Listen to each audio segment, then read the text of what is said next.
movement chart graph. Last month is March. Yeah. From February to March, it's like going sideways and then it go down, and then after that, it came up to where we are now. So now we are like moving into the going down direction.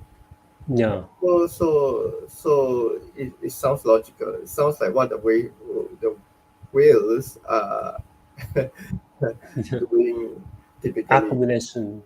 Because I think when the price go down is a chance for the big company, big wealth to accumulation to buy in, and when it's go up a little bit, the will sell some of this to get the gap, to get the margin gap, to earn a little bit from it. And we also hear some of the fake news and negative news during the price going down, and now we see some of the good news about is happening. That means some good news. Some of the big company go to adopt crypto and Bitcoin. Uh, Let me say hello to some of our audience today. Hello, crypto community. Hello, sir, the uh, our audience out there, and let's discuss with our live stream this morning. This Today is Tuesday, um, April 25th. Yeah, we usually have the live stream every Tuesday. Yeah, discuss about the Bitcoin crypto. If you're new to our live stream, you can give us a subscribe or the like. Yeah, and let's discuss about crypto and the view. Mr. Nicholas, let me share our our slide.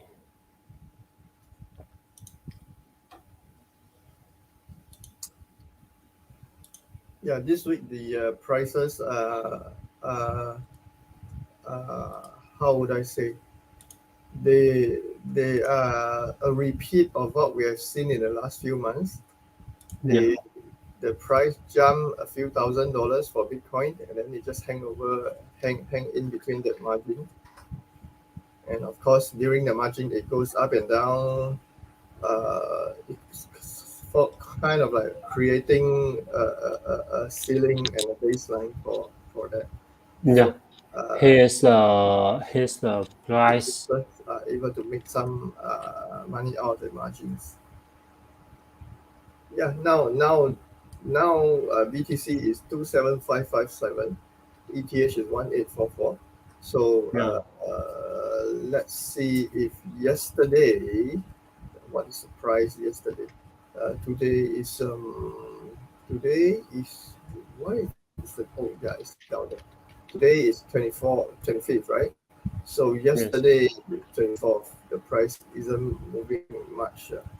19, 19, 19 is just about 6 days ago. On the 19th, the price was still about 30,000. yeah, It was moving between 30,000 and 28,000 plus. So then, of course, after that, it just keep going down in the last few days to where we are today. Yeah. So if you're buying, if you're a quick buyer and a quick seller, you might want to take this opportunity to look at how the margins pan out for you. Yeah. So if you look at the daily chart, the movement is quite deep though. Yeah. So it went down to 26942. I'm looking at the Binance Bitcoin BTC BTC USDT chart. yeah, 26942. That is this morning 1 a.m. GMT plus 8. Yeah, and then now it's back up to 275 something. So it's just playing. The price are just moving and playing between 28,000 and 27,000. Yeah. Yeah, but there's when you see the chart today, you may see the BNB why the color is green Oh and yes. yeah. So you know what's happening with the BNB because I found the news this early morning. Because uh, let me show you the slide. Where's the slide? The recent BNB BNB. 332 now. Yeah, because based on our slide, um, we all can may have the slide no. Here. You may see the slide here. Uh, view this view no zoom. Yeah, okay.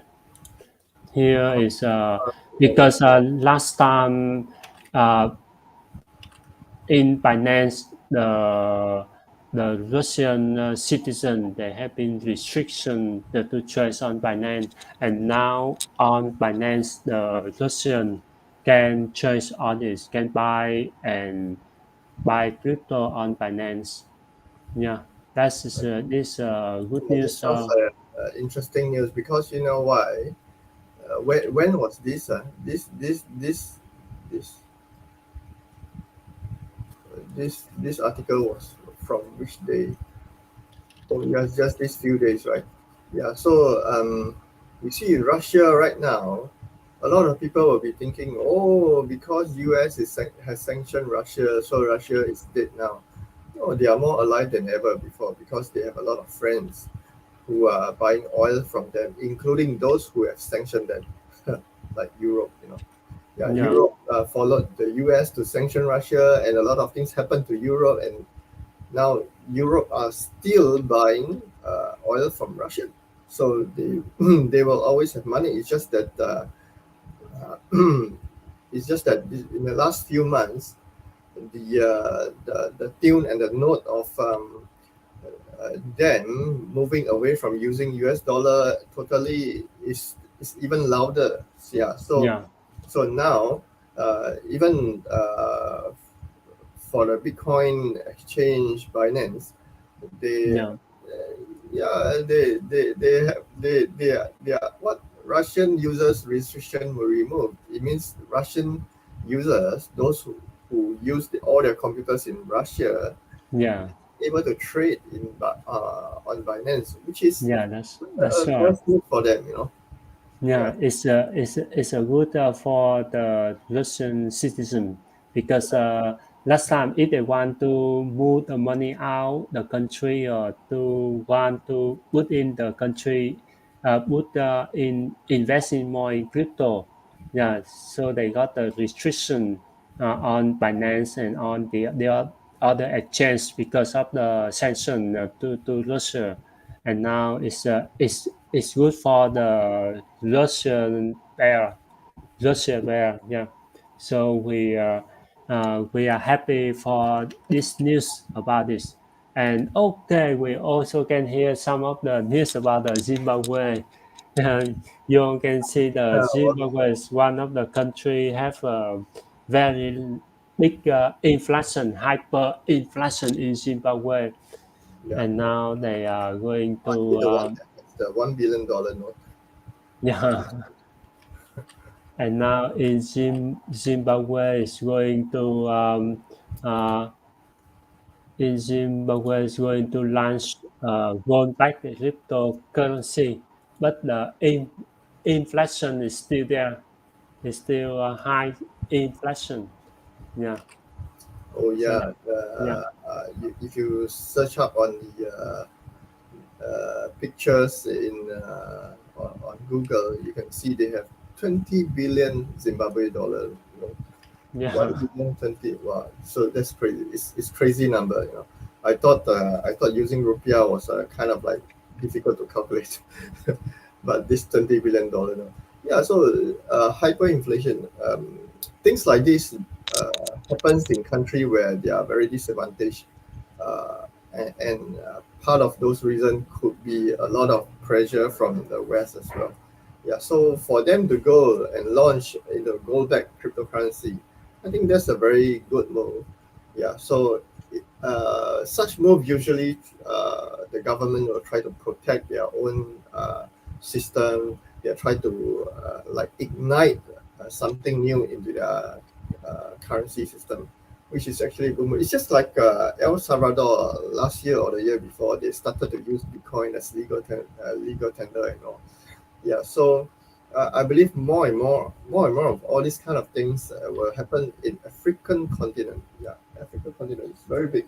50 over country, I think 54 countries in Africa continent. Yeah. Yeah, so and most of these countries are still finding their way out into a better world. You know, yeah. So they are trying to improve their life. They are trying to get a lot of help, and of course, our dear friend in the East has been helping a lot of African country with infrastructure. So Yeah. the East, Chinese, they have this saying, if you want wealth to come to you, you build inroads for the wealth to come to you. So that's exactly what China is helping the African continent countries to do. A lot of them, China is helping them build infrastructure and all. Yeah, so which is something. I think the growth of Zimbabwe, the growth of a lot of, especially country like Kenya, Namibia, Zambia. I think they are slowly growing, and I think we can see something good from that. Yeah. Yeah. So in China itself, they are actually paying workers. Okay, these workers are public sector workers. They are paying workers in ECNY, which is digital currency. It's like yeah, CBDC in China. yeah. So 长长 Jiangsu.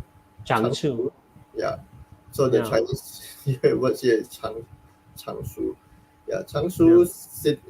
town or city is located in the province of Jiangsu, which is very near to Shanghai. It's 100 kilometer. This place, Changshu, is about 100 kilometer from Shanghai. Very close.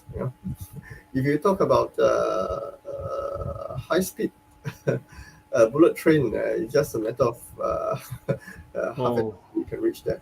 Yeah, so they'll start payment this payment process in May. Yeah, May. It's just a few days away. 1 week away. Yeah. Oh. So now we are 25th of April. May is just next Monday. Yeah. So at least 26 provinces and cities in China are testing out the digital yuan, also known as ECNY, as part of China's CBDC role. Yeah, so this is the biggest rollout of currency in China so far. Yeah, so since last year, October 2022, Changshu has been paying transit subsidies for some government employees. Of course, you have to pass on some people that's working for you directly, right? Yes. Yeah. So the transaction using currency totaled 1 billion yuan or 14.5 billion by the end of that means I think it's countrywide by the end of last year August. So there are some information in various media says it's only 100 billion yuan. Yeah, but you have to understand this is something new. This is something nobody has done before. For it to reach 14 billion transaction US dollar worth of transaction, it's no easy feat. I would say. I think this is the mark of traction. I would say. I also hear that last time in the Winter Olympic in China, Yes. the Chinese government also used the CBDC to send to some of the worker and the people around there. Yeah. Yeah. Last week, I think recently, I think my friend of mine, I think she's still in Shanghai or something. I think it's Shanghai that she gone to. She, oh, I have downloaded some local apps to make payments, so I Yeah, feel like a local there. Yeah, things like this are happening all around China. So yeah, that's right.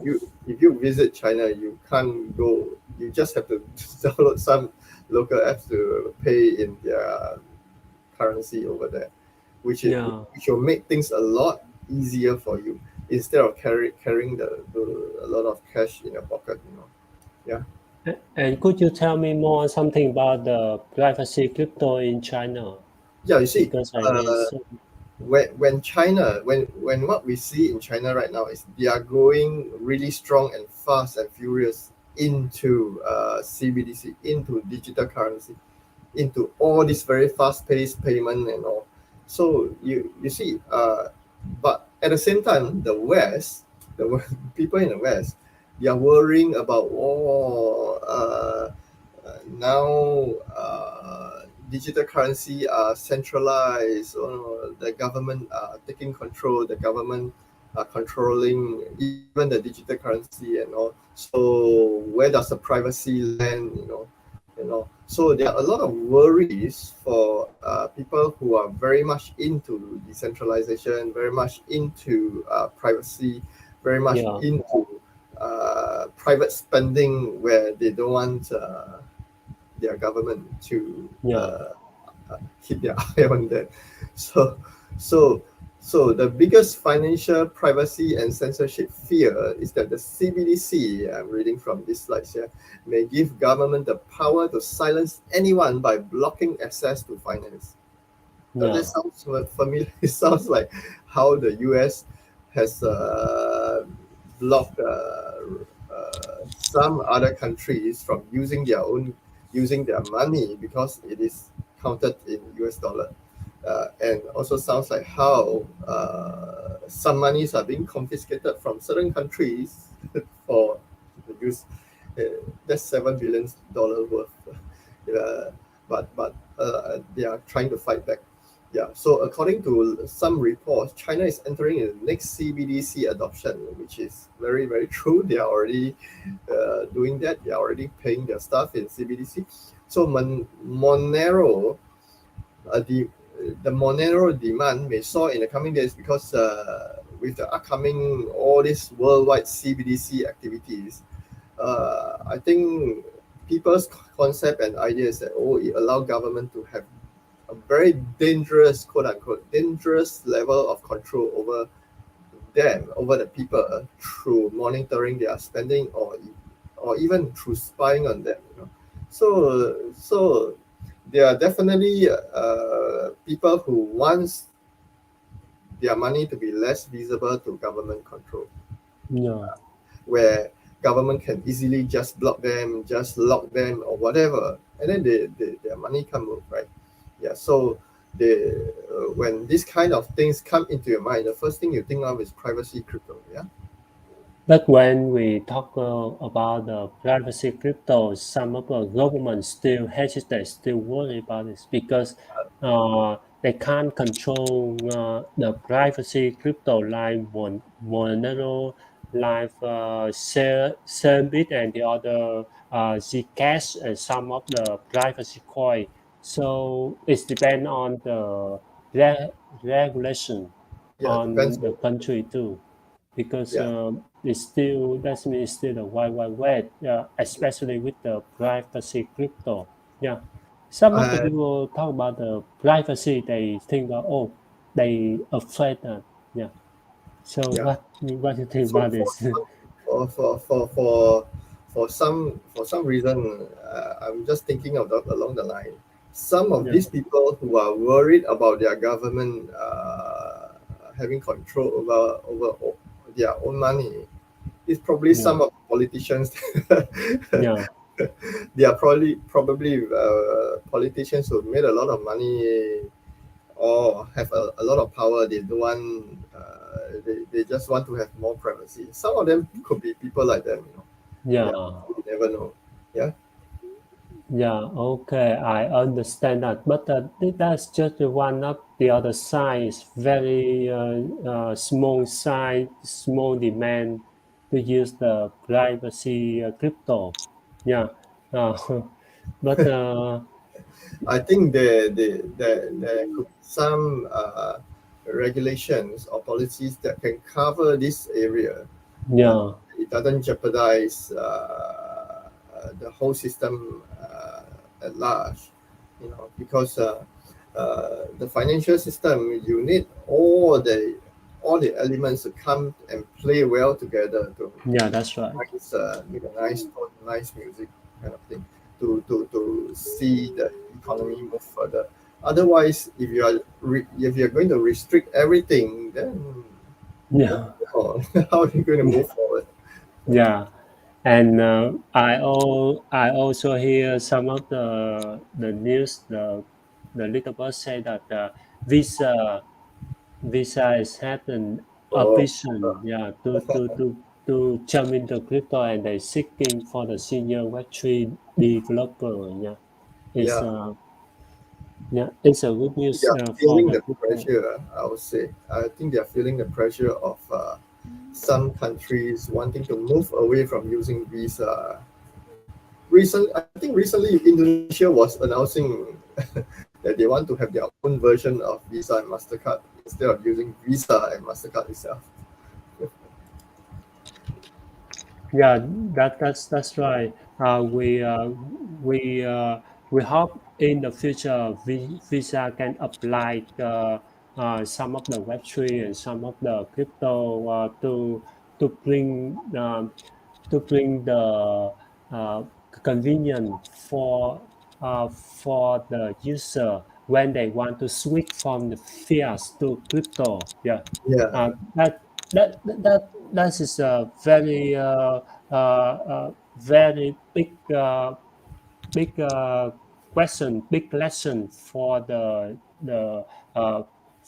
user because sometimes uh, when some of your friends asking, "Oh, I want to buy crypto, I want to buy Bitcoin," what is the first step? If you just say your friend, "Oh, just use your Visa to make a payment at the store," and you have the crypto, it's very easy for them. And now we need to go through all the way. Oh, we need to go to exchange to buy the to buy the what the stable coins, and after we buy the stable coin, we buy crypto. Yeah, it's a long way for them. Yeah, sometimes it take a lot of way and cost a lot of fee for the user. Yeah. So we hope when all the thing apply and is have been allowed by the government, the user can have the good um, uh, can have the good tool, can have the good area to use. And now the next one, I want to return to yeah the title of our live stream this morning about Standard Charter predict that Bitcoin could reach 100,000 by the end of 2024, and the question why um, was 2024 is a year where there's going to be another halving, right, in April. yeah, that's So right. after halving, there will probably be a lot of various other activities. Yeah, so it will be before halving that a lot of people will start buying a lot of BTC, I would believe. Yeah. So 2022 halving, I think a lot of people bought. There was an increase of a lot of uh, BTC wallets with at least 1,000 or 10,000. I cannot remember the exact number. Yeah, which means a lot of people put in a lot more money into their BTC wallet to in order to buy Yes, more correct. BTC. Yeah, so coming 2024, I think this number would increase further because it's like back then you're just playing with the idea of hoping that the price would go beyond 60,000, right? So this time Yeah, we are hoping the price will reach 100,000. You know, so the mentality, the mindset of the Bitcoin investors, Bitcoin buyer, they will tune it a notch higher and say, okay, yeah, perhaps this time around I should buy slightly more. Yeah, so uh, reaching 100,000 by the end of 2024 is not it's highly possible. It's just that we will hope that the whales will play within the means of a lot of all the other small fishes so that it can reach that level. Yeah. yeah. If we look at the current situation when the interest rate is still high and some of the issue around the world still there, so the price cannot go up. When all the issue have been solved, the price definitely is uh, can reach the target 100,000.